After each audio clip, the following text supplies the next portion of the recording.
सो एक नया दिन और नया व्लॉग।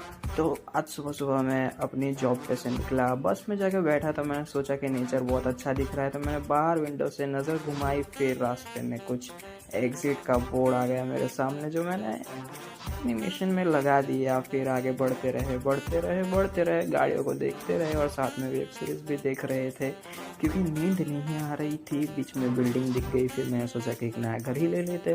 फिर मैंने सोचा कि उसको पोस्टपोन रखते हैं। फिर मैं पहुंचा घर जाने के रास्ते पे, तो ओहो हो मौसम काफ़ी बढ़िया था और मैंने स्लो मोशन डाल दिया और बीच में फिर कुत्ता मिल गया, हमारी प्यारी कारी। तो do subscribe now, let's go.